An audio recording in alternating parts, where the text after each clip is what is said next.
ಮಸೂತಿ ಗ್ರಾಮದ ಹಿರಿಯ ಮಠದ ಗೌರಮಾಂಬೆಯ ಪುಣ್ಯ ಉದರದಿಂದ ಜಗದ ಕಲ್ಯಾಣಕ್ಕಾಗಿ ಅವತರಿಸಿ ಬಂದಿರುವಂತ ಸಂಗನ ಬಸವಯ್ಯ, ಪಡೆದ ತಂದೆಯಾಗಿರುವಂತ ಪರ್ವತಯ್ಯನವರು, ಅಕ್ಕರೆಯ ಪ್ರೀತಿಯನ್ನು ತೋರುವಂತ ಚಿನ್ನಮ್ಮ, ಮಸೂತಿಯ ಪರಮ ಭಕ್ತರ ಪ್ರೀತಿಯಲ್ಲಿ ಮುದ್ದು ಕಂದನಾಗಿ ಅವತರಿಸಿರುವಂತ ಸಂಗನ ಬಸವಯ್ಯ, ತೊಟ್ಟಿಲ ಶಿಶುವಾಗಿ ಬಾಲಲೀಲೆಯನ್ನು ತೋರುತ್ತಾ ಹೆತ್ತವ್ವನ ಎದೆಯ ಹಾಲನ್ನು ಉಣ್ಣುತ್ತಾ ಲಾಲಿ ಜೋಗುಳಗಳನ್ನು ಕೇಳುತ್ತಾ ನಿತ್ಯ ನಿತ್ಯ ಬಿದಿಗೆಯ ಚಂದಿರನಂತೆ ಬೆಳೀತಾ ಇದ್ದಾನೆ. ಅವ್ವನ ಎದೆಯ ಹಾಲು ಅದು ದೇವರು ಮಾಡಿದ ಕೊಡುಗೆ, ಅದು ಶಿವನಿತ್ತ ಪರಮ ಪ್ರಸಾದ. ತಾಯಿ ಜನ್ಮವನ್ನು ನೀಡಿರುವಂತ ತನ್ನ ಕರುಳು ಬಳ್ಳಿಯಾಗಿರುವಂತ ಮಗುವಿಗೆ ನಿತ್ಯವೂ ಕೂಡ ತನ್ನ ಎದೆಯ ಹಾಲನ್ನು ಉಣಿಸ್ತಾ ಆ ಮಗುವಿಗೆ ಹಾರೈಕೆಯನ್ನು ಕೊಡುತ್ತಾಳೆ. ಅದು ತಾಯಿಯ ಧರ್ಮ. ನಾವೆಲ್ಲರೂ ಕೂಡ ಅವ್ವನ ಎದೆಯ ಹಾಲನ್ನು ಉಂಡು ಬೆಳೆದವರು. ಅದು ದೇವರು ಮಾಡಿದ ಅಡುಗೆ. ನಾವೆಲ್ಲ ಬಹಳ ಪ್ರಾಮಾಣಿಕವಾಗಿ ಈ ಮಾತುಗಳನ್ನು ವಿಚಾರ ಮಾಡಬೇಕು. ಅದಕ್ಕಾಗಿ ಸೃಷ್ಟಿಯಲ್ಲಿ ಬಲ್ಲವರು ಪರಮಾತ್ಮನನ್ನ, ಶಿವನನ್ನ ಕುಂತಾಗ ನಿಂತಾಗ ನೆನೆಸಬೇಕು, ಸ್ಮರಣೆ ಮಾಡಬೇಕು ಅಂತ ಯಾಕೆ ಹೇಳಿದ್ರು ಅಂದ್ರೆ, ಸುಮ್ಮನೆ ವಿಚಾರ ಮಾಡಿ, ತಾಯಿಯ ಗರ್ಭದಿಂದ ಈ ಭೂಮಿಗೆ ಬಿದ್ದಾಗ ನಾವೆಲ್ಲರೂ ಕೂಡ ಚೋಟುದ್ದ ಮಾಂಸದ ಮುದ್ದೆಗಳು. ನಾವೆಲ್ಲ ಚೋಟುದ್ದ ಮಾಂಸದ ಮುದ್ದೆಗಳು. ಈ ಮಾಂಸದ ಮುದ್ದೆಗೆ ಜನ್ಮವನ್ನ ನೀಡಿ ತಿತ್ತಿ ತೀಡಿ ಎಣ್ಣೆಯನ್ನ ಹಚ್ಚಿ ನೀರೆರೆದು ಅಕ್ಕರೆಯಿಂದ ರೂಪಗೊಳಿಸಿ ಇದಕ್ಕೊಂದಿಷ್ಟು ಚೈತನ್ಯ ಬರುವಂತ ಶಕ್ತಿಯನ್ನ ತನ್ನ ಹಾಲಿನ ಮೂಲಕ ತುಂಬುವವಳು ನಮ್ಮನ್ನೆಲ್ಲ ಹಡೆದವ್ವ. ಆ ತಾಯಿಗೆ ಬೆಲೆ ಕಟ್ಟಲಿಕ್ಕೆ ಆಗುವುದಿಲ್ಲ. ತಾಯಿಯಂತ ಪರವಸ್ತು ಈ ಜಗತ್ತಿನಲ್ಲಿ ಮತ್ತೊಂದಿಲ್ಲವೇ ಇಲ್ಲ. ಬಹಳ ದೊಡ್ಡ ತ್ಯಾಗಮಯಿ ತಾಯಿ. ಆತ್ಮೀಯ ಬಂಧುಗಳೇ, ಅವ್ವನ ಎದೆಯಲ್ಲಿ ಶಿವ ಈ ಜೀವಕ್ಕೆ ಜನ್ಮವನ್ನ ನೀಡಿದ ಮರುಕ್ಷಣವೇ ಹಾಲನ್ನು ಚಿಮ್ಮಿಸ್ತಾನೆ. ಅದು ನಾವು ಮಾಡುವ ಅಡುಗೆ ಅಲ್ಲ, ಅದು ದೇವರು ಮಾಡುವ ಅಡುಗೆ. ಅದು ಪರಮ ಪ್ರಸಾದ, ಅದು ಅವನ ಕೃಪಾ. ಆ ಹಾಲಿನೊಳಗೆ ಶಕ್ತಿಯನ್ನು ತುಂಬ್ಯಾನ. ಇವತ್ತು ವಿಶ್ವದ ಮೆಡಿಕಲ್ ಸೈನ್ಸ್ ಹೇಳ್ತದೆ, ಅವ್ವನ ಎದೆಯ ಹಾಲಿಗಿಂತ ಮಿಗಿಲಾಗಿರುವಂತ ದಿವ್ಯವಾದ ಔಷಧಿ ಜಗತ್ತಿನೊಳಗೆ ಮತ್ತೊಂದಿಲ್ಲ. ಇದನ್ನು ನಾವು ಹೇಳೋದಿಲ್ಲ, ವಿಜ್ಞಾನ ಒಪ್ಪಿಕೊಂಡು ಹೇಳ್ತದೆ.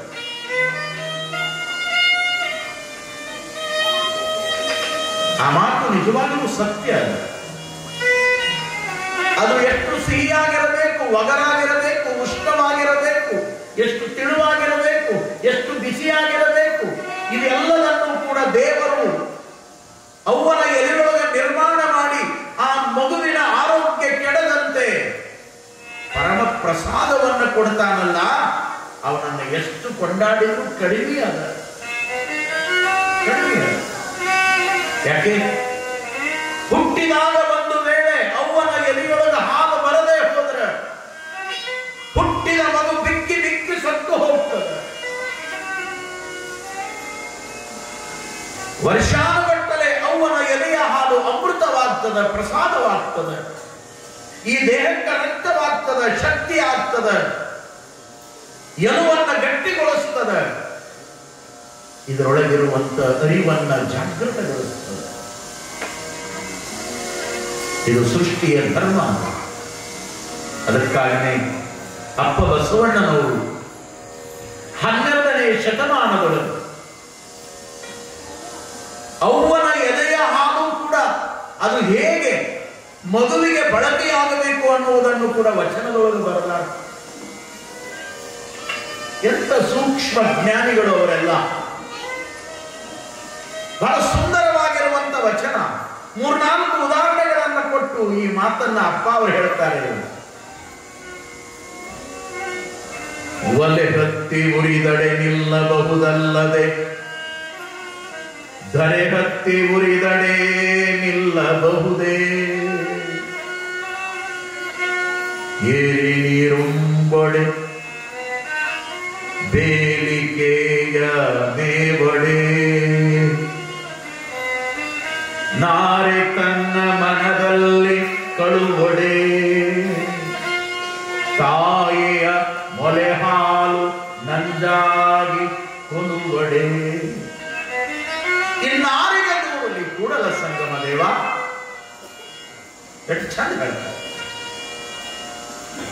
ಒಲೆ ಹತ್ತಿ ಉರಿದಡೆ ನಿಲ್ಲಬಹುದಲ್ಲದೆ, ಧರೆ ಹತ್ತಿ ಉರಿದಡೆ ನಿಲ್ಲಬಹುದೇ. ಮನೆಯಾಗಿದ್ದ ಒಲಿ ಉರಿತಾ ಇತ್ತು ಅಂದ್ರೆ ಮನೆಯಾಗಿ ನಿಲ್ಲಬಹುದು. ಮನೆಗೆ ಮನೆಯೇ ಬೆಂಕಿ ಹತ್ತಿದ್ರೆ ಎಷ್ಟು ಚಂದ ಕಲ್ಪನೆ ಕೊಡ್ತಾರೆ. ಕಣ್ಣಿಗೆ ಕಟ್ಟುವಂಗೆ ಹೇಳ್ತಾರೆ. ನಿಲ್ಲಬಹುದೇ? ಇಲ್ಲ, ಸಾಧ್ಯ. ಏರಿ ನೀರುಂಬೊಡೆ.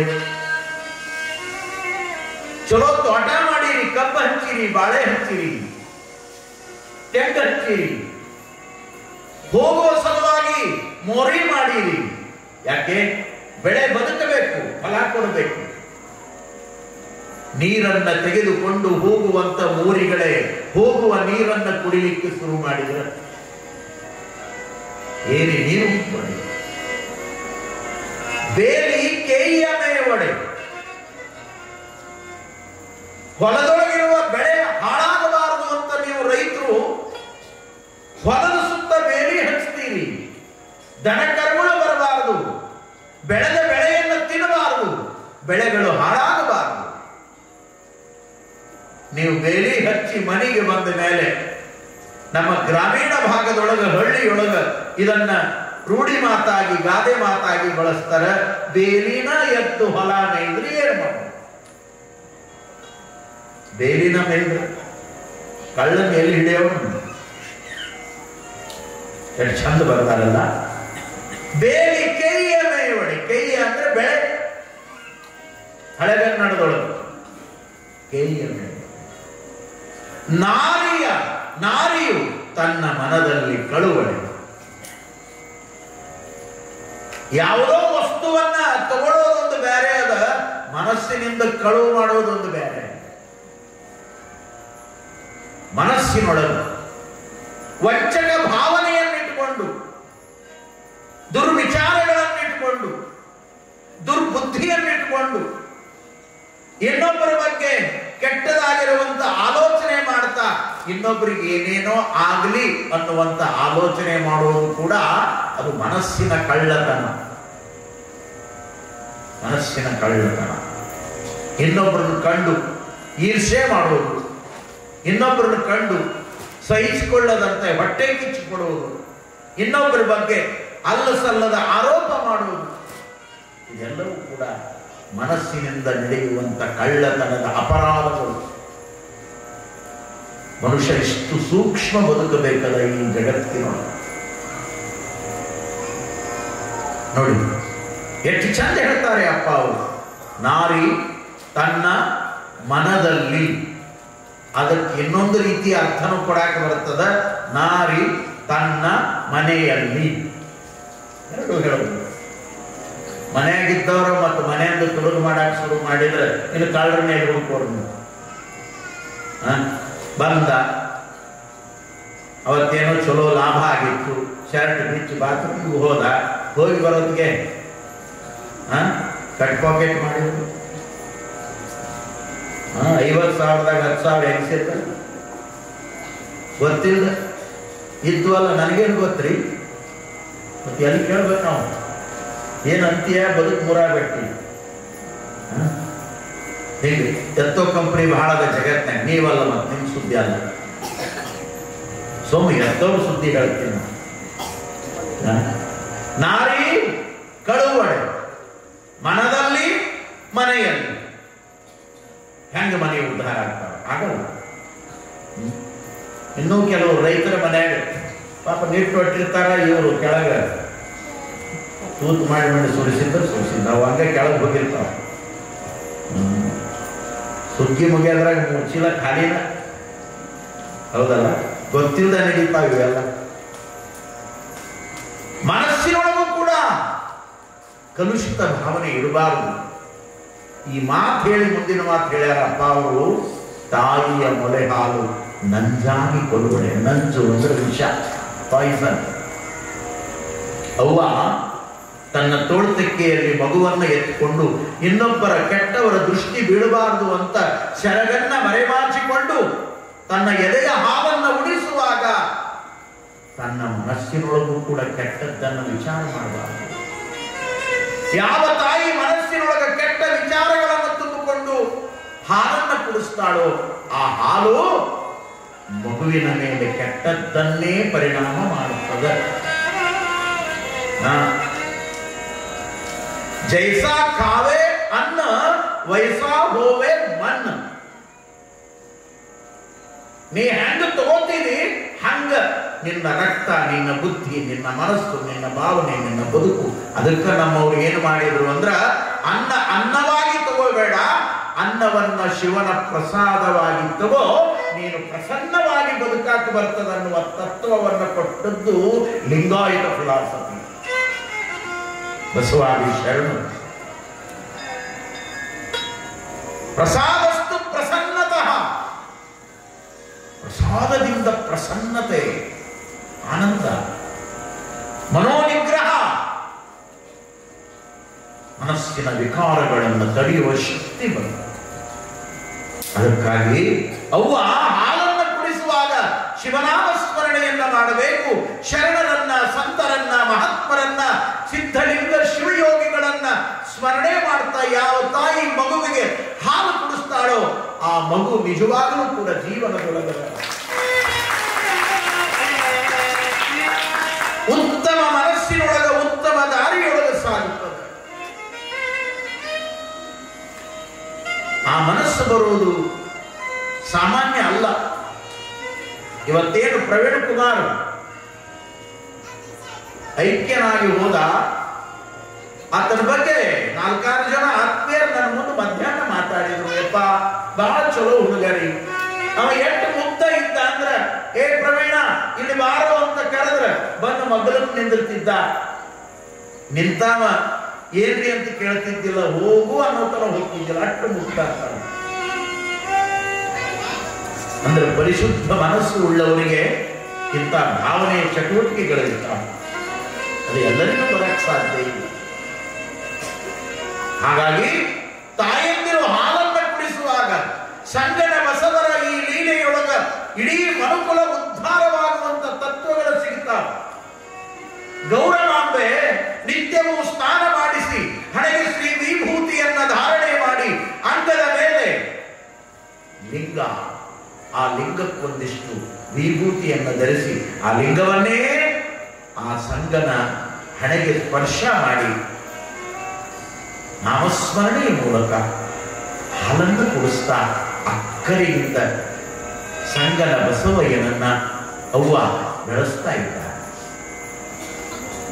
ಪುಟ್ಟ ಪುಟ್ಟ ಕೈಗಳ, ಕಾಲುಗಳ ಮುದ್ದಾದ ಆ ಮಗು ನಿತ್ಯವೂ ಕೂಡ ಆರೈಕೆಯೊಳಗ ಬೆಳೀತಾ ಬೆಳೀತಾ ಬೆಳೀತಾ 6-8 ತಿಂಗಳದ ಮಗುವಾಯಿತು. ಬಹಳ ಸುಂದರ ಪ್ರಸಂಗ ಇದು. ಲೀಲೆಗಳಲ್ಲಿ ಬಾಲ ಲೀಲೆ ಅನ್ನೋದು ಬಹಳ ಅಪರೂಪದ ಲೀಲೆ. ಅದಕ್ಕಾಗಿಯೇ ನಮ್ಮಲ್ಲಿ ಮುದ್ದು ಮಕ್ಕಳನ್ನ ಇಂಗ್ಲಿಷಿನೊಳಗೆ ಸ್ವೀಟ್ ಬೇಬಿ ಅಂತ ಕರೀತಾರೆ. ಅದ ನಮ್ಮ ಹಳ್ಳಿಗರು ಆ ಮಗುವನ್ನ ದೇವರು ಅಂತ ಕರೀತಾರೆ. ಮಕ್ಕಳು ಅಂದ್ರೆ ದೇವರ ಸಮಾನ. ಯಾಕಂದ್ರೆ ಪರಿಶುದ್ಧ, ಶುದ್ಧವಾದ ದೇಹ, ಶುದ್ಧವಾದ ಮನಸ್ಸು, ಶುದ್ಧವಾದ ಹೃದಯ, ಶುದ್ಧವಾದ ಭಾವನೆ, ಒಳಗೆ ಏನೂ ಕಲ್ಮಶ ಇಲ್ಲ, ಕೆಟ್ಟಿಲ್ಲ, ನಾನಿಲ್ಲ, ನನ್ನದಿಲ್ಲ, ನನ್ನಿಂದಲೇ ಇಲ್ಲ, ಜಾತಿ ಇಲ್ಲ, ಕುಲ ಇಲ್ಲ, ಗೋತ್ರ ಇಲ್ಲ, ಸಹಕಾರ ಇಲ್ಲ, ಬಡವ ಇಲ್ಲ, ಗಂಡಿಲ್ಲ, ಹೆಣ್ಣಿಲ್ಲ, ಸಚ್ಚಿದಾನಂದ ರೂಪ ಶಿವೋಹಂ ಶಿವೋಹಂ ಶಿಶು ಹಿಂಗಿರ್ತದ. ಅದಕ್ಕೆ ಅದನ್ನು ದೇವರು ಅಂತ ಕರೀತಾರೆ. ಅದು ದೇವರಾಗಿ ಕೊನೆತನ ಇದ್ರೆ ಅದು ದೇವರಾಗಿ ಬಿಡುತ್ತದೆ, ನಡಬರ್ಕ್ ದೇವ್ ಆಗಿಬಿಡುತ್ತೆ. ಈಗ ನಾವೆಲ್ಲ ಆಗಿ ಕುಂತೀವಲ್ಲ, ಈಗ ದೇವರಲ್ಲಿ ನೀವು ದೇವ್ ಆಗಿ ಕೊಡ್ತೀವಿ, ಮನಸ್ಸು ಕೆಡಿಸ್ಕೊಂಡೀವಿ, ಭಾವನೆ ಕೆಡಿಸ್ಕೊಂಡೀವಿ, ಬದುಕು ಕೆಡಿಸ್ಕೊಂಡೀವಿ, ಮಾತಿನ ರೀತಿ ಕೆಡಿಸ್ಕೊಂಡೀವಿ, ವ್ಯವಹಾರದೊಳಗೆ ಭಾನಗಡ ಮಾಡೋದು ಕಲ್ತೀವಿ, ಮತ್ತಾರಿಗೋ ವಂಚನೆ ಮಾಡಿ ನಾ ಚೆಂದಿದ್ರೆ ಸಾಕು ಅನ್ನುವಂತ ಕಪಟ ಬುದ್ಧಿಯೊಳಗೆ ಬದುಕನ್ನ ಕಳೀತೀವಿ. ದೇವರು ಅಂದ್ರೆ ಅದು ಸಹಜವಾದ ನಿರ್ಮಲ ವಸ್ತು. ಅದಕ್ಕೆ ಮಕ್ಕಳನ್ನು ದೇವರು ಅಂತ ಕರೀತಾರೆ. ದೇವರೇ ಆಗಿ ಹುಟ್ಟಿರುವಂತ ಸಂಗನ ಬಸವಯ್ಯ 6-8 ತಿಂಗಳ ಮಗುವಾಗಿರುವಾಗ ಕೇವಲ ಮಸೂತಿಯ ಹಿರಿಯ ಮಠದ ಪರುತಯ್ಯ, ಗೌರಮ್ಮ ತಾಯಿ, ಚಿನ್ನಮ್ಮ ಅಜ್ಜಿ ಇವರಿಗಷ್ಟೇ ಮುದ್ದು ಮಗುವಾಗಿರಲಿಲ್ಲ. ಆ ಮಗು ಮಸೂತಿಯ ಭಕ್ತರಿಗೂ ಕೂಡ ಮುದ್ದು ಮಗುವಾಗಿ ಒಂದರ್ಥದೊಳಗ ನಮ್ಮ ಪುರಾಣದ ಪುಣ್ಯ ಪುರುಷನಾಗಿರುವಂತ ಸಂಗನ ಬಸವಯ್ಯ ಜನಮುದ್ದು ಕೂಸಾಗಿದ್ದ. ಜನಮುದ್ದು ಕೂಸಾಗಿದ್ದ. ಮಸೂತಿಯೊಳಗ ಭಕ್ತರು ಹೊಲಕ್ಕೆ ಹೊಂಟ್ರ, ಮತ್ಯಾವುದೋ ಕೆಲಸಕ್ಕೆ ಹೊಂಟ್ರ, ಯಾವುದೋ ಮಂಗಲ ಕಾರ್ಯಕ್ಕೆ ಹೊಂಟ್ರ, ಯಾವುದೋ ಊರಿಗೆ ಹೊಂಟ್ರ, ಕೊಡುತುಗಳೋ ವ್ಯವಹಾರಕ್ಕೆ ಹೊಂಟ್ರ, ಸೀದಾ ಹಿರಿಯ ಮಠಕ್ಕೆ ಬಂದು ಗೌರವಾಂಬೆಯ ಮುದ್ದು ಮಗುವಾಗಿರುವಂತ ತೊಟ್ಟಿಲಲ್ಲಿ ಆಡುವ ಆ ಮುದ್ದಾದ ಸಂಗನ ಬಸವಯ್ಯನ ಮುಖ ನೋಡಿ ಹೋದ್ರ ಆಗೂ ಕೆಲಸಗಳೆಲ್ಲ ಆಗುತ್ತಿದ್ವು. ಎಂತ ಅಪರೂಪದ ಮಹಾನುಭಾವ. ಪುರಾಣದೊಳಗೆ ಕವಿಗಳು ಈ ಮಾತುಗಳನ್ನು ಬರೆದ. ಮಹಾತ್ಮರ ಹಂಗಿರ್ತಾರ್ರಿ. ಅವರು ಈ ಜಗತ್ತಿಗೆ ಯಾಕೆ ಬಂದರು ಅಂದ್ರೆ ಅವರು ಯಾವುದಕ್ಕೂ ಬರಲಿಲ್ಲ. ಅವರು ಬಂದಿದ್ದು ಒಂದೇ ಒಂದು ಉದ್ದೇಶ, ಈ ಜಗತ್ತಿನ ಮಾನವರಿಗೆ ಆನಂದವನ್ನ ಹಂಚುವ ಸಲುವಾಗಿ. ಹ್ಯಾಪಿನೆಸ್, ಆನಂದ, ಖುಷಿಯನ್ನ ಕೊಡಾಕ ಬಂದ್ರು, ಆನಂದ ಕೊಡಾಕ ಬಂದ್ರು. ಯಾರು ಅವರನ್ನು ನಂಬುತ್ತಿದ್ರು, ಯಾರು ಮಹಾತ್ಮರಿಗೆ ಶರಣಾಗುತ್ತಿದ್ರು, ಅವರಿಗೆಲ್ಲ ಆನಂದವೇ ಆನಂದ, ಆನಂದವೇ ಆನಂದ. ನೋಡ್ರಿ, ಅಂದು ಹುಟ್ಟಿದಾಗ ಮಸೂತಿಯ ಹಿರೇ ಮಠದೊಳಗ ಶಿಶುವಾಗಿರುವಾಗ ಆನಂದ ನೀಡಿರುವಂತ ಮಹಾನುಭಾವರು 125 ವರ್ಷಗಳು ಕಳೆದ ಮೇಲೇನೂ ಕೂಡ ಅವರ ಜಯಂತಿಯನ್ನ ಮಾಡಿ ಅವರ ಚರಿತ್ರೆಯನ್ನ ಕೇಳುವಾಗಲೂ ಕೂಡ ಇಷ್ಟು ಮನಸ್ಸುಗಳಿಗೆ ಅವರು ನಿತ್ಯ ಆನಂದವನ್ನ ನೀಡುತ್ತಾರೆ ಅಂದ್ರೆ ಅವರ ಆನಂದ ನೀಡಾಕ ಜಗತ್ತಿಗೆ ಬಂದರು. ನಂಬಿದವರಿಗೆ ಆನಂದ ನೀಡಿದ ಮಹಾನುಭಾವರು ಸಂಗನ ಬಸವ ಶಿವಯೋಗಿಗಳು. ಇಂಥ 6-8 ತಿಂಗಳ ಮಗು ತೊಟ್ಟಿಲ ಮಗುವಾಗಿ ಬೆಳೀತಾ ಬೆಳೀತಾ ಇರುವಾಗ ಅವ್ವ ಹಿರಿಯ ಮಠದ ಪಡಸಾನಿಯೊಳಗೆ ಹೇಗ ನೆಲದ ಮೇಲೆ ಮಲಗಿಸಿದ್ರ ನೋಡ್ರಿ, ಬಾಲಲೀಲೆ ಎಷ್ಟು ಚಂದಿರ್ತದ. ಅವ್ವ ಅವರಿಗೆಲ್ಲ ಗೊತ್ತದ, ನೀವೆಲ್ಲ ಮಕ್ಕಳನ್ನ ಹಡದವ್ರದೀರಿ, ಪಡೆದವ್ರದೀರಿ, ಆಡಿಸಿದವ್ರದೀರಿ. ಎಷ್ಟು ಚಂದ ಆ ಮಗು ಅಂದ್ರೆ ಅದು ಯಾವಾಗಲೂ ಕುಲು ಕುಲು ಕುಲು ಕುಲು ನಗುತ್ತಿರ್ತದೆ. ಸಿಗ್ಮಂಡ್ ಫ್ರಾಯ್ಡ್ ಅಂತ ಬರ್ತಾನೆ, ಒಬ್ಬ ಮನೋವಿಜ್ಞಾನಿ. ಆತ ಈ ಬೇಬಿಗಳ ಬಗ್ಗೆ, ಮಕ್ಕಳ ಬಗ್ಗೆ, ಮಕ್ಕಳ ಮನಸ್ಸಿನ ಬಗ್ಗೆ ಅಪರೂಪವಾಗಿರುವಂತ ಸಂಶೋಧನೆಯನ್ನು ಮಾಡ್ಯಾರ. ಆ ಸಿಗ್ಮಂಡ್ ಫ್ರೈಡ್ ಹೇಳ್ತಾನೆ, ಒಂದು ಪುಟ್ಟದಾದ ತೊಟ್ಟಿಲ ಮಗು, ಶಿಶು, ಎವ್ರಿ ಡೇ 24 hours 24 ಗಂಟೆಗಳಲ್ಲಿ 480 ಸಲ ನಗುತ್ತದಂತೆ. 480 ಲಾಫಿಂಗ್, ನಗುತ್ತದೆ, ಖುಷಿ ಪಡ್ತದೆ, ಸಂತೋಷ ಪಡ್ತದೆ. ನೋಡ್ರಿ, ನೀವು ಸಣ್ಣ ಮಕ್ಕಳು, ಅವು ಅವ್ರಿಗೆಲ್ಲ ಗೊತ್ತದ, ನಿಮಗೆ ಗೊತ್ತಾಗಲ್ಲ. ಯಾಕಂದ್ರೆ ನೀವು ಮಕ್ಕಳು ಸಮೀಪನೇ ಇರಂಗಿಲ್ಲ, ನಿಮ್ಗೆ ಹೆಂಗೆ ಗೊತ್ತಾಗಲ್ಲ. ನಿಮ್ಮ ಕೈಯಾಗ ಕೂಸು ನಿಲ್ಲಂಗಿಲ್ಲ. ಎಷ್ಟು ಮಂದಿ ಎತ್ಕೊಂಡವ್ರದೀವಿ ಮಕ್ಕಳು ಹಡದವ್ರು ಗಂಡ ಮಕ್ಕಳ ಅಪ್ಪಿ ತಪ್ಪಿ ಒಂದು ತಾಸು ಏನಾದರೂ ಅಡಿಗೆ ಮಾಡೋ ಮುಂದೆ ಹಡದಾಕಿ ಇವತ್ತು ಒಂದು ಈತ ಎತ್ಗೋರಿ ಅಂತ ಕೊಟ್ರ ಯಾವ ಗಂಡಸರ ಕೈಯಾಗ ಅರ್ಧ ತಾಸು ಕೂಸು ನಿಲ್ಲಂಗಿಲ್ಲ. ನಿಂತರೂ ಕೆಳಗೆ ಚೂಟ್ಯಾರ ಕೆಳಗಿಳಿಸ್ತಾನೆ ಅಳುವಂಗ ಮಾಡಿ. ಅದಕ್ಕೆ ಕನ್ನಡದಾಗ ಗಾದೆ ಮಾತು ಬಂತದ್ದು ಏನು, ಗಂಡಸರ ಕೈಯಾಗ ಏನ್ರಿ ಏನು ಕೂಸು ನಿಲ್ಲಂಗಿಲ್ಲ ಅಂತ. ಹೆಣ್ಮಕ್ಳ ಬಾಯಾಗ ನಾ ಹೇಳಂಗಿಲ್ಲ, ನೀವ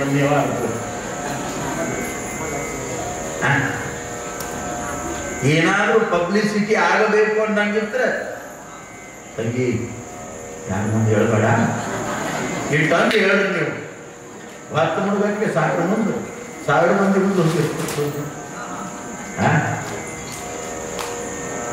ಬಹಳ ಮಜಾ ಅದ. ಎಷ್ಟು ಚಂದ ಬರ್ದಾರ ನಮ್ಮ ಹಿರಿಯರೆಲ್ಲ ನೋಡಿ.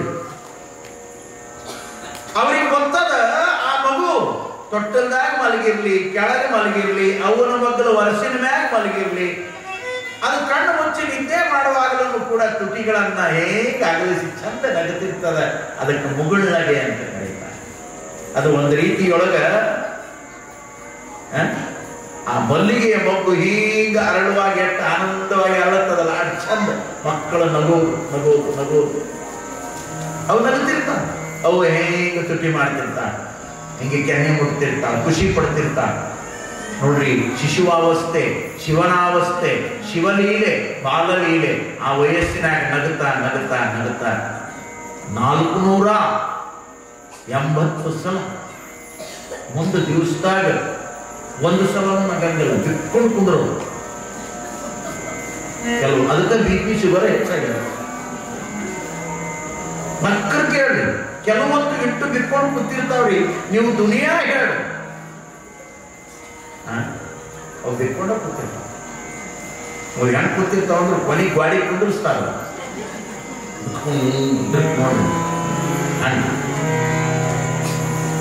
ಈ ಪ್ರಕೃತಿಯಲ್ಲಿ ಒಂದು ಮಾತು ಹೇಳ್ತೀನಿ ನಿಮಗ, 84 ಲಕ್ಷ ಜೀವರಾಶಿಯೊಳಗ ಒಂದೇ ಒಂದು ಪ್ರಾಣಿ ನಗುವ ಪ್ರಾಣಿ. ಸಾಕ್ರೆಟಿಸ್ ಹೇಳ್ತಾನೆ ಬಹಳ ಚಂದ, man is laughing animal, man is talking animal, man is thinking animal. ಒಂದೇ ಒಂದು ಪ್ರಾಣಿ, ಮನುಷ್ಯ ಪ್ರಾಣಿ, ನಗುವ ಪ್ರಾಣಿ. ಯಾವ ಪ್ರಾಣಿ ಪಕ್ಷಿಗಳು ಈ ಜಗತ್ತಿನೊಳಗೆ ನಗೋದಿಲ್ಲ? ಖಗಗಳು, ಮೃಗಗಳು, ಪಶು ಪಕ್ಷಿ ಪ್ರಾಣಿಗಳು, ಸಣ್ಣ ಸಣ್ಣ ಹುಳು ಹುಪ್ಪಡಿಗಳು ನಗೋದಿಲ್ಲ. ಅವು ಅರಸ್ತಾವ, ಕೂಗ್ತಾವ, ಒದರ್ತಾವ. ಮನುಷ್ಯ ಮಾತ್ರ ನಗುತ್ತಾನೆ ಈ ಜಗತ್ತಿನೊಳಗೆ, ನಗುವ ಪ್ರಾಣಿ, ಲಾಫಿಂಗ್ ಎನಿಮಲ್.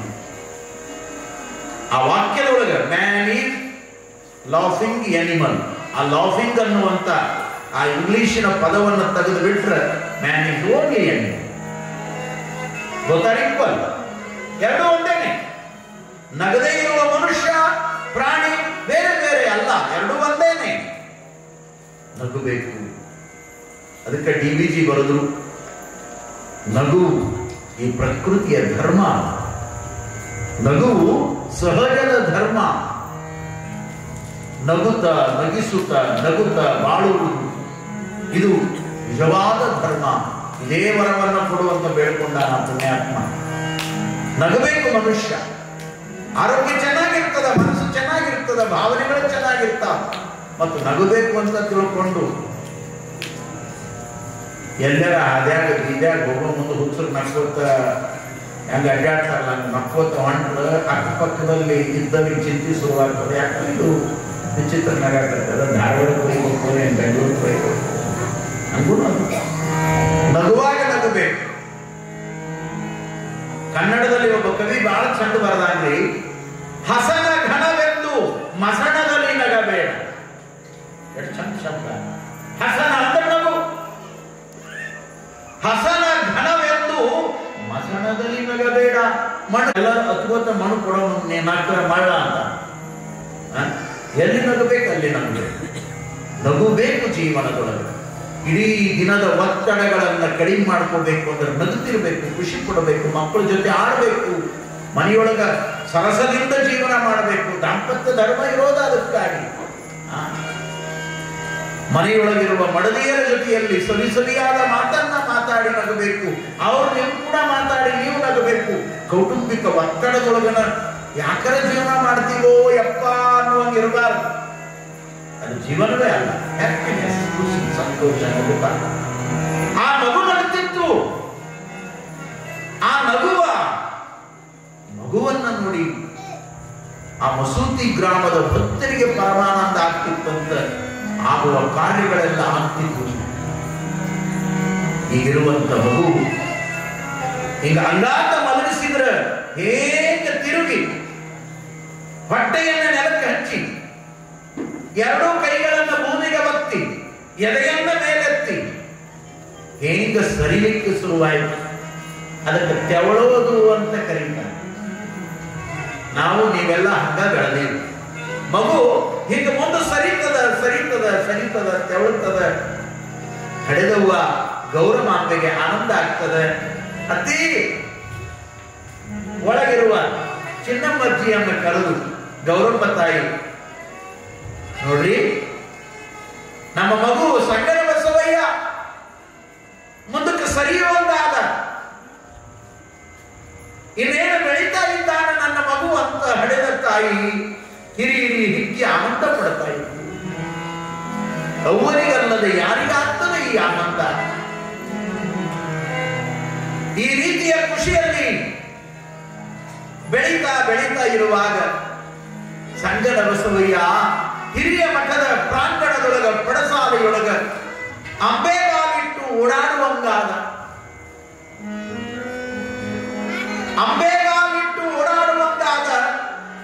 ಇದನ್ನು ನೋಡಿ ಕರೆದು ತೋರಿಸ್ತಾ ಇತ್ತು ಗೌರಮಾಂಬೆ. ನನ್ನ ಮಗು ಬೆಳೀತಾ ಇದೆ. ಅದಕ್ಕಾಗಿನೇ ಜನಪದ ಗರತಿ ಬಹಳ ಚಂದ ಒಂದು ಮಾತು ಬರೆದಾಳ. ಕೂಸಿದ್ದ ಮನೆಗೆ ಬೀಸಣಕಿ ಯಾತಕ, ಕೂಸು ಕಂದಯ್ಯ ಒಳ ಹೊರಗ ಓಡಾಡಿದರ ಬೀಸಣಕಿ ಗಾಳಿ ಸುಳಿದಾವ. ಎಷ್ಟು ಚಂದ ಬರ್ದಾಳ್ರಿ. ಅವನ ಭಾವ ನೋಡ್ರಿ ಹೆಂಗ. ಯಾರಿಗೆ ಬರಲಿಕ್ಕೆ ಸಾಧ್ಯ ಈ ಮಾತುಗಳನ್ನು? ಯಾವ ಸಾಹಿತಿ ಬರಿಬಹುದು? ಅವ್ವನೆಂಬ ಸಾಹಿತಿಯೇ ಈ ಮಾತುಗಳನ್ನು ಬರೀಬೇಕೇ ವಿನಃ ಉಳಿದ ಸಾಹಿತಿಗಳಿಗೆ ಸಾಧ್ಯ ಇಲ್ಲ. ಇದು ಅಂತರಂಗದ ಅಂತಃಕರಣದ ಭಾವ. ಯಾವ ಮನೆಯೊಳಗ ಕೂಸು ಅಂಬೆಗಾಲಿಟ್ಟು ಓಡಾಡ್ತದ ಆ ಮನೆಯೊಳಗ ಬೀಸುಣಿಕಿನ ಬೇಡ ಅಂತಾಳ ಗರತಿ. ಕೂಸಿದ್ದ ಮನೆಗೆ ಬೀಸುಣಕಿ ಯಾತಕ್ಕ? ಯಾಕೆ? ಬೇಬಿ ಇದೆ ಏರ್ ಕೂಲರ್. ಆ ಮಗುವೆ ಎಸಿ ಇದ್ದಂಗ, ಬೀಸುಣಿಕಿ ಇದ್ದಂಗ. ಅದು ಹೆಂಗ ಅಂಬೆಗಾಲಿಟ್ಟು ಓಡಾಡಿದ್ರ ಹಡೆದವರಿಗೆ ಆನಂದ ಆಗ್ತದೆ, ಹೆತ್ತವರಿಗೆ ಆನಂದ ಆಗ್ತದೆ, ಬಂಧು ಬಳಗಕ್ಕೆ ಆನಂದ ಆಗ್ತದೆ. ಒಂದ್ ರೀತಿಯೊಳಗ ತಂಗಾಳಿ ಸುಳಿದಂಗ ಆಗ್ತದೆ ಓಡಾಡಿ. ಬೀಸಣಿಕೆ ಅಂದ್ರೆ ಗೊತ್ತಾಗುತ್ತಲ್ಲ. ಈಗಿಲ್ಲ, ಅವೆಲ್ಲ ಹೋಗ್ಯಾವ. ನಾವೆಲ್ಲ ಸಣ್ಣವ್ರು ಇದ್ದಾಗಿತ್ತು. ಬಿದಿರಿನ ಮ್ಯಾದಾರು ಬೀಸಣಿಕೆ ಅಂತ ಮಾಡ್ತಿದ್ರು. ಅದನ್ನ ಹಿಂಗೆ ತಗೊಂಡು ಬೀಸ್ಕೊಳ್ಳೋದು. ಅದಾದ್ಮೇಲೆ ನಮ್ಮ ತಾಯಂದ್ರು ಚಂದ ಎಣಕಿ ಮಾಡಿ ಮುತ್ತಿನವೆಲ್ಲ ಇದನ್ನು ಮಾಡಿ ಅದಕ್ಕೆಲ್ಲ ಸುತ್ತು ಗೊಂಡೆ ಹಚ್ಚಿ ಹಿಂಗೆ ಬೀಸೂದ್ ಮಾಡ್ತಿದ್ರು. ಬೀಸುಣಿಕೆ ಅಂತಿದ್ದು. ಈಗಿನ ಮಕ್ಕಳಿಗೆ ಬೀಸುಣಿಕೆ ಗೊತ್ತಿಲ್ಲ. ಏನದು ಬೀಸುಣಿಕೆ ಅಂತ ಕೇಳ್ತಾವ. ಅಪ್ಪಿ ತಪ್ಪಿ ಈಗಿನ ಹುಡುಗರ ಕೈಯಾಗ ಬೀಸುಣಿಕೆ ಕೊಟ್ರೆ ಅವು ಅದನ್ನ ಹೆಂಗೆ ಯೂಸ್ ಮಾಡಬೇಕು ಗೊತ್ತಿಲ್ಲ. ಯಾವನೋ ಒಬ್ಬನ ಕೈಯಾಗ ಭಾಳ ಓದಿದವನ ಕೈಯಾಗ ಕೊಟ್ರಂತ ಬೀಸುಣಿಕೆ. ಅವ ಹಿಂಗ್ ತಗೊಂಡು ಹಿಂಗ್ ಮಾಡ್ಬೇಕಿಲ್ರಿ, ಅದನ್ನ ಹಿಡ್ಕೊಂಡು ಹಿಂಗ್ ಮಾಡಿದ್ ನಾನು.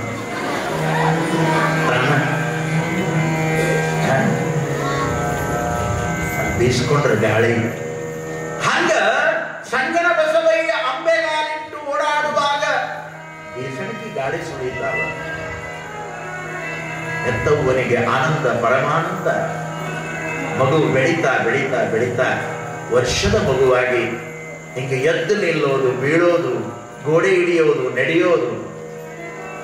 ಗೌರಮಾಂಬೆ ಅಜ್ಜಿ ಚಿನ್ನಮ್ಮ ಸಂಗನ ಬಸವಯ್ಯನ ಬೆರಳುಗಳನ್ನ ಹಿಡಿದು ಪುಟ್ಟ ಪುಟ್ಟ ಹೆಜ್ಜೆಗಳನ್ನ ಇಡಿಸ್ತಾ ನಡೆಯುವುದನ್ನು ಕಲಿಸಿದರು. ಜಗತ್ತಿಗೆ ನಡೆಯೋದನ್ನ ಕಲಿಸಲು ಬಂದಂತ ಮಹಾತ್ಮನಿಗೆ ಎತ್ತವ್ವ ಹೆಜ್ಜೆ ಇಡೋದನ್ನು ಕಲಿಸಿದ್ರು. ಪುಟ್ಟ ಪುಟ್ಟ ಹೆಜ್ಜೆಗಳನ್ನ ಇಡುತ್ತಾ ಸಂಗನ ಬಸವಯ್ಯ ತಾನಾಗಿಯೇ ಹೇಳ್ತಾ ಬೀಳ್ತಾ ಹೇಳ್ತಾ ಬೀಳ್ತಾ ನಡೆಯುವುದನ್ನ ಕಲಿತ. ವರುಷದ ಮೇಲೆ 6-8 ತಿಂಗಳು ಕಳೆದಾಗ ಸಂಗನ ಬಸವನ ನಾಲಿಗೆಯ ಮೇಲೆ ಶಿವ ಶಿವ, ತೊದಲು ನುಡಿಯಲ್ಲಿ ಶಿವ ಅನ್ನುವ ಬದಲಾಗಿ ಶಿವ ಶಿವ. ಅದು ಮಕ್ಕಳ ತೊದಲು ಭಾಷೆ. ಮಾತಿನ ಆರಂಭ ಆಗುವಾಗ ಪ್ರತಿ ಮಕ್ಕಳು ಕೂಡ ಆ ರೀತಿ ಮಾತಾಡ್ತಾರೆ. ಆ ತೊದಲು ನುಡಿಯನ್ನ ಕೇಳ್ತಾ ಗೌರಮಾಂಬೆ ಆನಂದ ಪಡುವಾಗ ಅವ್ವ ಅಪ್ಪ ಅಜ್ಜಿ ಈ ನುಡಿಗಳು ಹೊರಗೆ ಬರಲಿಕ್ಕೆ ಪ್ರಾರಂಭ ಆದವು. ಅದಕ್ಕಾಗಿನೇ ಕಾಳಿದಾಸ ಸಂಸ್ಕೃತದಲ್ಲಿ ಒಂದು ಮಾತನ್ನ ಬರೆದಾನ, ಬಹಳ ಚಂದ ಬರೆದಾನ. ಮಧುರಾತಿ ಮಧುರಂ ಬಾಲಭಾಷಿತಂ, ಮಧುರಾತಿ ಮಧುರಂ ಬಾಲಭಾಷಿತಂ. ಬಾಲ್ಯದಲ್ಲಿ ಮೂಡಿ ಬರುವ ಭಾಷೆ ಅದು ಮಧುರಾತಿ ಮಧುರ. ಅದು ಜೇನು ತುಪ್ಪಕ್ಕಿಂತಲೂ ಕೂಡ ಸವಿಯಾಗಿರ್ತದೆ. ಆ ಮಧುರ ಮಧುರ ಮಾತನಾಡುವಂತ ಮಕ್ಕಳು ತಂದೆ ತಾಯಿಗಳು ಬಂದು ಬಳಗ ದಡ್ಕೊಂಡು ಮನೆಗೆ ಬಂದಾಗ ಪಪ್ಪ ಮಮ್ಮಿ ಅಂತ ಈಗಿನ ಹೋಗ್ತಾವಲ್ಲ. ಯಾಕಂದ್ರೆ ಇದನ್ನ ಕಲಿಸಿ ಅವಕ್ಕೆಲ್ಲ ಅಮ್ಮ ಅನ್ನೋದು ಬೇರೆ, ಮಮ್ಮಿ ಅನ್ನೋದು ಬೇರೆ. ಸಂಗನ ಬಸವ ಅಮ್ಮ ಅನ್ನುವಂತ ಭಾವದೊಳಗ ಆ ನುಡಿಯನ್ನ ನುಡಿದಾಗ ಅವರಿಗೆ ಸಿಕ್ಕ ಆನಂದ ಅಷ್ಟಿಷ್ಟಲ್ಲ. ನನ್ನ ಮಗು ನುಡಿತದೆ ಮಾತಾಡ್ತದೆ ಅನ್ನುವಂತ ಸಂತೋಷದಲ್ಲಿ ಅವ್ವ ಪತಿದೇವರಾಗಿರುವಂತ ಪರ್ವತಯ್ಯನವರಿಗೆ ನೋಡ್ರಿ, ನಮ್ಮ ಸಂಗನ ಬಸವೇಶ ಮಾತಾಡ್ತಾ ಇದ್ದಾನ, ನಡೀತಾ ಇದ್ದಾನ, ದೊಡ್ಡವನಾಗ್ತಾ ಇದ್ದಾನ, ಬೆಳೀತಾ ಇದ್ದಾನ ಅನ್ನೋದ್ರೊಳಗಾಗಿನೇ ಹಡೆದವ್ವ ತೊಡೆಯ ಮೇಲೆ ಕೂಡಿಸಿಕೊಂಡು ಬೆಳೆಯುತ್ತಿರುವ ಮಗನಿಗೆ ಕೈತುತ್ತನ್ನ ಬಾಯ್ತುತ್ತನ್ನ ಕೊಟ್ಟು, ನಮ್ಮಲ್ಲಿ ಸಂಪ್ರದಾಯ ಇದೆ, ಅದಕ್ಕೆ ಅನ್ನಪ್ರಾಶಾನ ಶಾಸ್ತ್ರ ಅಂತ ಕರೀತಾರೆ. ಮೊದಲ ಬಾರಿಗೆ ಬಟ್ಟಲದೊಳಗ ಅನ್ನ, ಹಾಲು, ಒಂದಿಷ್ಟು ಸಕ್ಕರೆ, ಜೇನುತುಪ್ಪ, ಅದರೊಳಗೆ ಒಂದಿಷ್ಟು ಹುಳಿ, ಈ ಪದಾರ್ಥಗಳನ್ನ ಮೊದಲಿಗೆ ನಾಲಿಗೆಗೆ ಮುಟ್ಟಿಸಿ ಆ ಮಕ್ಕಳಿಗೆ ತುತ್ತಿಡುವ ಶಾಸ್ತ್ರವನ್ನು ಮಾಡ್ತಾರೆ. ಸಂಪ್ರದಾಯದ ಹಿರಿಯ ಮಠ, ಎಲ್ಲಾ ಶಾಸ್ತ್ರಗಳನ್ನ ಬಲ್ಲಂತವರು ಪರ್ವತಯ್ಯರು, ಪಂಚಾಂಗ ಹೇಳುವಂತವರು, ಅರ್ಚನೆ ಪೂಜನೆ ಮಾಡುವಂತವರು, ಧಾರ್ಮಿಕ ವಿಧಿ ವಿಧಾನಗಳನ್ನ ಬಲ್ಲಂತ ಅಪರೂಪದ ವ್ಯಕ್ತಿಗಳು ಇದನ್ನ ತಿಳಿಸಿ ಮಾಡಿಸಿದರಂತ. ನಡೆದವ್ವ ತೊಡೆಯ ಮೇಲೆ ಮುದ್ದು ಮಗುವನ್ನ ಕೂಡಿಸಿಕೊಂಡು ಪ್ರಥಮ ತುತ್ತನ್ನ ಬಾಯಿಗಿಟ್ಟಾಗ ಸಂಗನ ಬಸವೇಶ ಅದನ್ನ ಶಿವನ ಪ್ರಸಾದ ಅಂತ ಸ್ವೀಕಾರ ಮಾಡಿದ.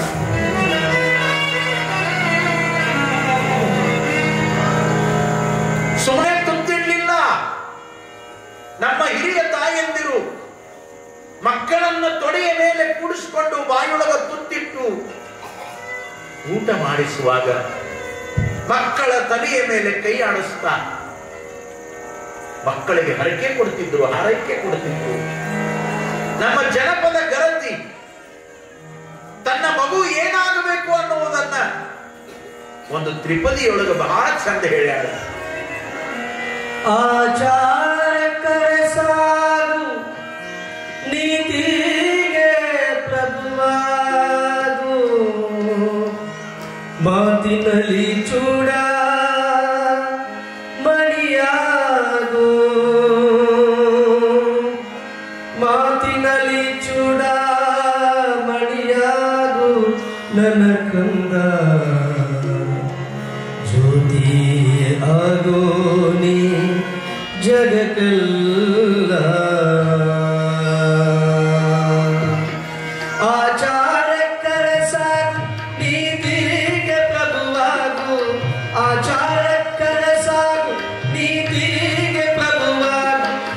ಮಾತಿನಲ್ಲಿ ಚೂಡ ಮಣಿಯಾಗು ಮಾತಿನಲ್ಲಿ ಚೂಡ ಮಣಿಯಾಗು ನನಗಾದ ಜ್ಯೋತಿಯೇ ಆಗು ಜಗತ್ತಲ್ಲ ಜ್ಯೋತಿಯೇ ಆಗು ಜಗತ್ತಲ್ಲ ಆಚಾರಕ್ಕರ ಸಾಕು ನಿಧಿಗೆ ಪ್ರಭುವಾಗು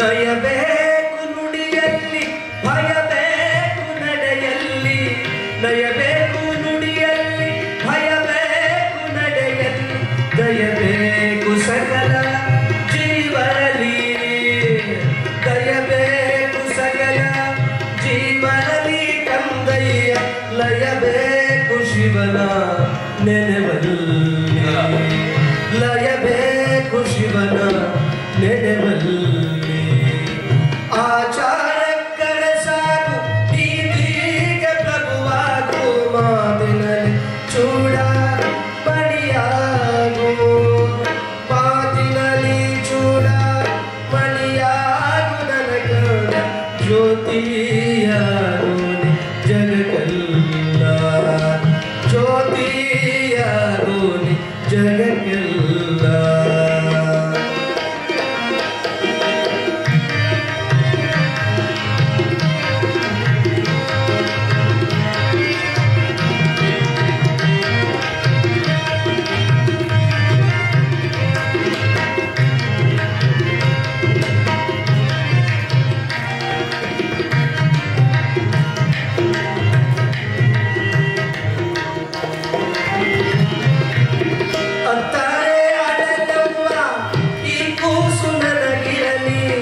ಅತ್ತರೆ ಅಳಲವ್ವ ಈ ಕೂಸು ನನಗಿರಲಿ ಕೆಟ್ಟರೆ ಕೆಡಲವ್ವ ಮನೆ ಕೆಲಸ ಕೆಟ್ಟರೆ ಕೆಡಲವ್ವ ಮನೆ ಕೆಲಸ ಉತ್ತಮ ಮಕ್ಕಳಿರಲುವ ಮನೆ ತುಂಬ ಮಕ್ಕಳಿರಲುವ ಮನೆ ತುಂಬ ಆಚಾರಕ್ಕರ ಸಾಕು ನೀತಿಗೆ ಪ್ರಭುವಾಗು ಆಚಾರಕ್ಕರ ಸಾಕು ನೀತಿಗೆ ಪ್ರಭುವಾಗು ಮಾತಿನಲ್ಲಿ ಚೂಡ ಮಣಿಯಾಗು ಮಾತಿನಲ್ಲಿ ಚೂಡ ಮಣಿಯಾಗು ನನಗಾದ ಜ್ಯೋತಿಯಾಗು ಜಗತ್ತಲ್ಲ ಜ್ಯೋತಿಯಾಗು ಜಗತ್ತಲ್ಲ